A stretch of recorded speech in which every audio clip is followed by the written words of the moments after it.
falar em situação complicada, vamos esclarecer aqui uma questão muito séria. Para onde é que vai o lixo? O lixo aí da sua casa, do seu lar. Como é que você faz? Eu sei de locais, por exemplo, Porto Alegre, eu sei dessa coleta seletiva, da separação que se faz do lixo e tal.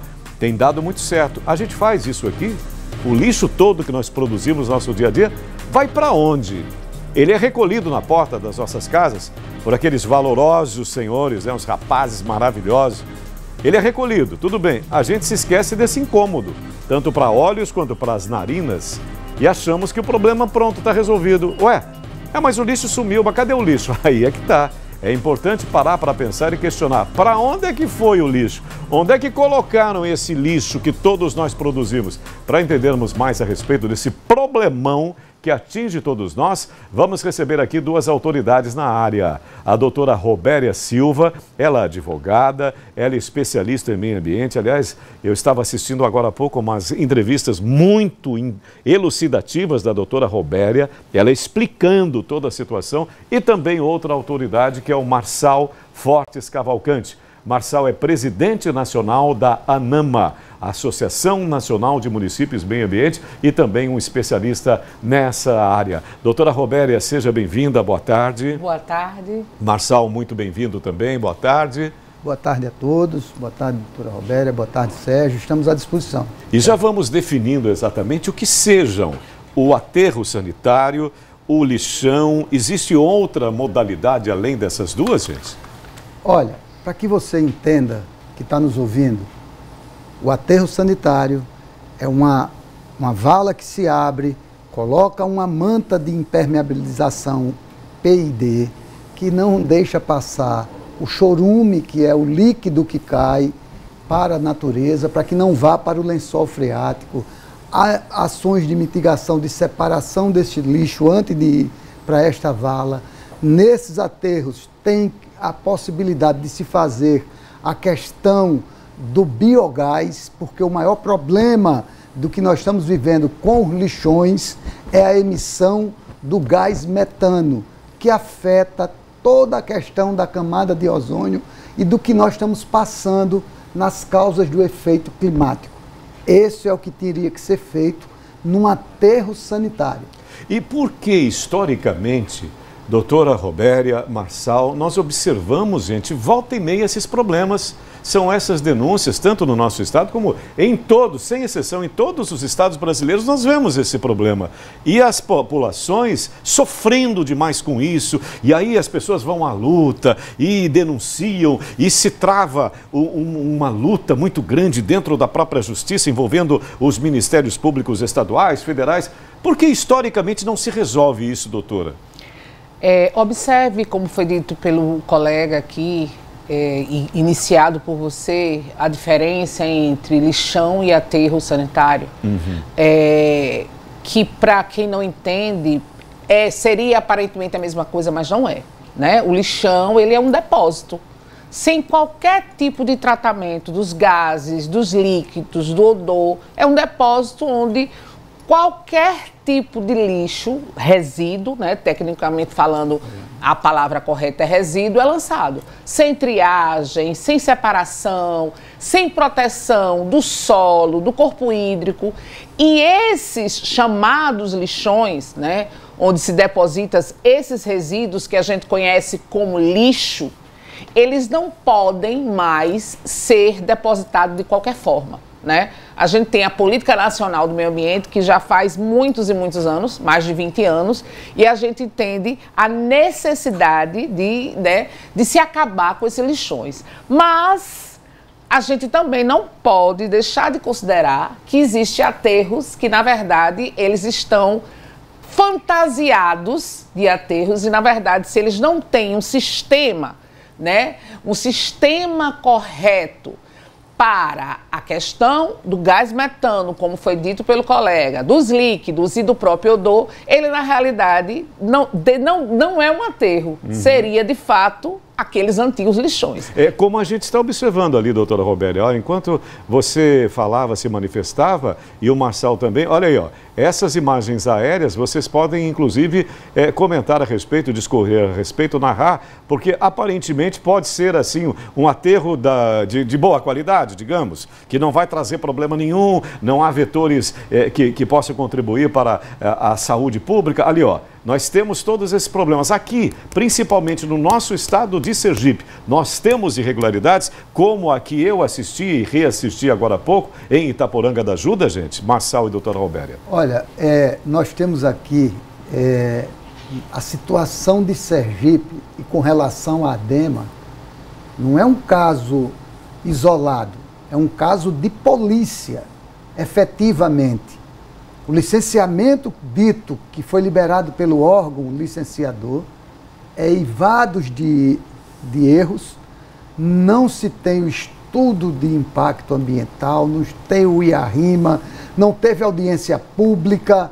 Nós precisamos efetivamente chamar o feito a ordens. Estamos aguardando a vistoria que foi feita pelo IBAMA para que nós possamos ter... E essa vistoria que está aqui em minha mão, que foi a primeira vistoria, essa vistoria aqui deu o cunho para que o Ministério Público, a Justiça, determinasse essa nova averiguação.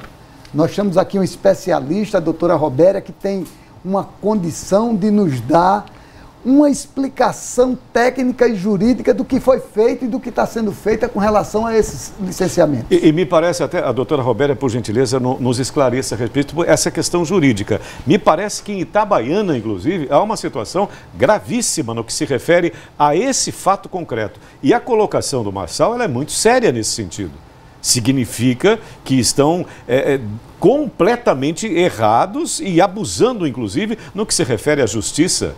Observe que o tempo da liberação de uma licença, né, considerando a própria Constituição, artigo 225, parágrafo 1º, inciso 4, empreendimentos de significativo impacto, que é o caso do aterro, ele é precedido por um estudo. Esse estudo não é só apresentado ao órgão, o órgão precisa avaliar, analisar, às vezes até complementar, pedir complementações, ratificar, e assim pode aprovar ou não.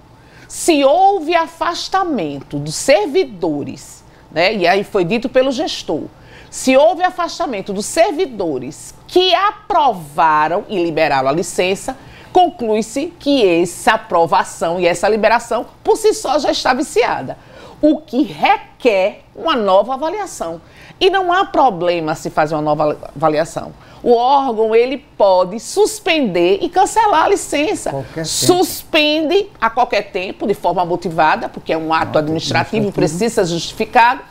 Então, reavalia esse estudo, que em média não se libera um estudo com 30 dias, né? Demora em média 1 ano para você analisar, porque contém em média 2.000 laudas, onde você vai verificar medidas mitigadoras, medidas compensatórias, o sistema que vai ser implantado lá, todas as situações, a localização. Por que a localização tinha que ser lá?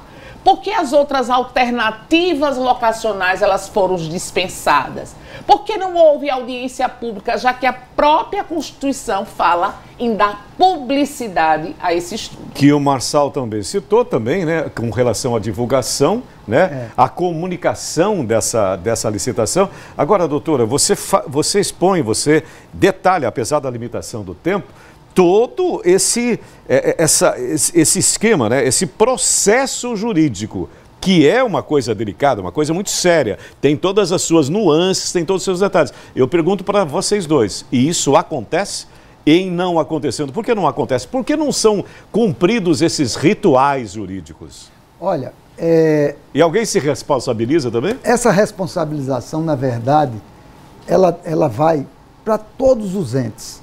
Nós estamos aqui, Robélia como cidadã, eu como presidente da ANAMA, dizendo e alertando ao Poder Judiciário de Sergipe, a Caixa de Ressonância, que é a Assembleia Legislativa de Sergipe, que até hoje não se prontificou a tomar uma atitude com relação a essas questões para serem discutidas na Assembleia, e o governo do Estado, efetivamente, precisa dar um basta na relação das ações que estão sendo praticadas na ADEMA. E deixa eu só concluir também algo muito interessante.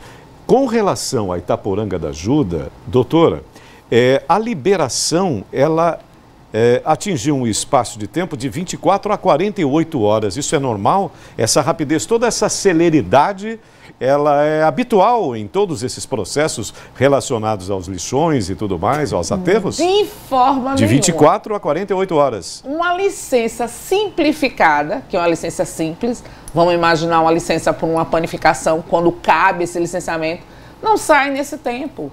Porque você precisa analisar. E tem um tempo. Sabe que a ADEMA tem um número de servidores, um contingente pequeno de servidores, então é impossível você analisar um estudo com mais... Porque, veja, gente, não é ler, né? É avaliar. Não é ler, é avaliar. Né? A capacidade de ler de cada um a gente não pode minimizar, mas avaliar um estudo requer um tempo, Profissionais qualificados, uma equipe multidisciplinar. E a gente percebeu que não tinha um geólogo na equipe que aprovou. E isso seria fundamental na medida que você faz o uso de um solo. É nulo, né? Já aí por si só já é nulo, né? Qualquer ato, né? Sem um geólogo, sem os estudos que tem. A nossa audiência fica imaginando o seguinte, e a solução para isso tudo? São denúncias muito sérias, né? Consequentes, como o próprio Marçal nos coloca, tudo com fundamento, há um embasamento para tudo isso, a doutora Robéria também. Agora, o que se resolveria? Qual seria a solução para esses problemas? Eu fiquei, doutora e Marçal, fiquei sensibilizado com a população. As comunidades naqueles locais, eles... o povo ali narrando a respeito de tantos e tantos problemas decorrentes desses aterros. O que pode se fazer? Você vê, há ações mitigadoras para sanar esse problema de odor para a população, daquele tráfego de carro que foi feito, a população não ter sido ouvida. Isso precisa ser chamado feita a ordem e fazer realmente. Não houve uma consulta popular? Não houve. A doutora Robéria fez uma explicação crucial, precisa, mostrando o que é que nós temos que ser feito. Nós não estamos querendo prejudicar a empresa de ninguém. A ANAMA entrou, a Associação Nacional dos Municípios, com duas ações. Uma para ter acesso aos documentos, a ADEMA mandou o documento incompleto, e a outra para ter acesso aos aterros, para trazer uma equipe multidisciplinar, para que fosse feita uma análise do ar que se emite, do solo, daquele chorume que está indo para os cursos dos recursos hídricos e da emissão de gases. E nada disso fez, e essas ações têm que estar nas medidas compensatórias, que são nas ações mitigadoras. Quem está causando dano tem que pagar pelo dano. E como vocês dois classificam as ações da ADEMA até então? Entendemos que a ADEMA ela precisa dar mais publicidade às ações e entendemos que a ADEMA precisa urgentemente suspender esse licenciamento ambiental. É a primeira atitude a ser tomada. Suspender esse licenciamento ambiental, reavaliar o estudo e dar uma resposta à sociedade, fazer uma audiência pública para ouvir a sociedade civil, a população, obedecer os trâmites de um licenciamento do empreendimento de significativo impacto, que é o aterro sanitário. É por aí, Marçal? E muito mais sério, nós estamos até o dia 2 de agosto com o encerramento dos lixões. Sergipe está fazendo o encerramento dos lixões nos municípios. Mas encerrar o município, os lixões do município, e mandar para um aterro hipotético de que é um lixão controlado, não é lixão, ali é lixão. Como é que vai fazer isso? Não está se encerrando. Então, tenho certeza e convicção que o Ministério Público de Contas, que o Ministério Público do Estado, por conta dessa licença mal feita, por conta desse licenciamento, dito licenciamento, sem as suas prerrogativas, foi instado a encerrar por conta da lei, mas nós precisamos efetivamente colocar esses aterros no eixo, no caminho certo, para que ele possa funcionar dentro dos que preceitua a legislação. Agora, uma dúvida que eu acredito também seja recorrente da nossa audiência. A responsabilidade, ela é total da ADEMA? Não poderia haver também, digamos assim, uma colaboração dos municípios eles não poderiam agir, eles não têm autoridade nenhuma sobre esse setor especificamente, é isso? Tem, porque o município deu a certidão de uso e ocupação de solo. Bom, então também o município tem responsabilidade, é corresponsável. O município deu, né, uma corresponsabilidade. A certidão de uso e ocupação de solo. Então o município tem essa responsabilidade. Mesmo que ele não licencie, claro. A certidão de uso e ocupação do solo é dele. Ele precisa dar. E tudo, você tem ideia, tudo ocorre nos municípios. As questões climáticas é no município, a cheia é no município, a enchente é no município, a seca, o lixo, o resíduo. E o município tem responsabilidade sobre o próprio solo, o próprio terreno que é da própria comunidade. Só quando vem uma ação do poder econômico, uma ação da ADEMA, dizendo que licencia, poucos municípios licenciam aqui. E tudo isso é conseguinte, por quê? Porque a força do poder econômico e do poder político que está por trás dessas ações é que nos leva a esse emaranhado de licenciamento completamente fora da legalidade. Doutora Robéria e Marçal, são colocações muito sérias, muito importantes, mas para a gente concluir, para que nos encaminhemos para o encerramento dessa nossa conversa tão produtiva, e a nossa participação? A participação do cidadão, da cidadã, eu estava observando ali, gente, que 95% do nosso lixo, ele é reutilizável, você pode utilizá-lo, significa que não seria lixo e a gente não participa disso. E o próprio poder público, ele teria responsabilidade no que se refere a nos ensinar, né, a ter esse controle sobre o próprio lixo que é produzido em nosso país. Concorda, doutora? Sim, reutilizar, reciclar. Tudo isso. Os catadores de lixo, o governo federal com esse investimento tamanho aí, o próprio presidente Lula investindo de forma pessoal até. Porque, Sérgio, isso não aparece na política. Essa política não dá voto. Política que enterra não dá voto. Agora vão chegar os salvadores da pátria. E a verdade absoluta é ela.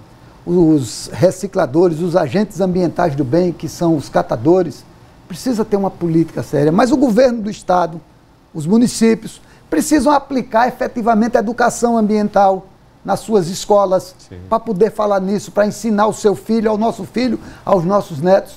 Nós que estamos com essa discussão aqui agora, é pensando nas gerações futuras. Nós estamos aqui cuidando para deixar um meio ambiente saudável, para que as novas gerações possam usufruir, porque as questões climáticas estão aí, e as nossas gerações têm perspectiva por culpa nossa. A omissão nossa do poder público, do cidadão de reivindicar, que precisa efetivamente não permitir que coisas como essa que ocorre na ADEMA possa ocorrer nesse país e num estado promissor como é o nosso estado. E mais ainda, nós não estamos elegendo também pessoas comprometidas com o nosso meio ambiente, né, doutora Roberta? Exatamente. E se estamos, aqueles que estão lá, estão tendo dificuldades, né? Nós precisamos, inclusive, engrossar esse caldo, no sentido que eu sempre fui um defensor intransigente das causas ambientalistas e tudo mais, desde quando comecei na minha carreira. Por isso, foi uma grande satisfação poder recebê-la, doutora Robéria. Muito obrigado pela sua contribuição. Marçal também, um assunto extremamente sério, e lembro a você que assiste o nosso Balanço Geral o quanto isso é importante. Nós estamos falando, Marçal e Robéria citaram aqui, o nosso futuro, mas não só o nosso. Eu tenho filha, provavelmente tenha neto, bisnetos e tal, não sei até onde vai, mas eu penso também que espero que você pense nas gerações futuras. Muito obrigado, doutora Robéria. Nós que agradecemos. Muito obrigado, Marçal. Nós que agradecemos, fiquem todos com Deus. Excelente, excelente conversa.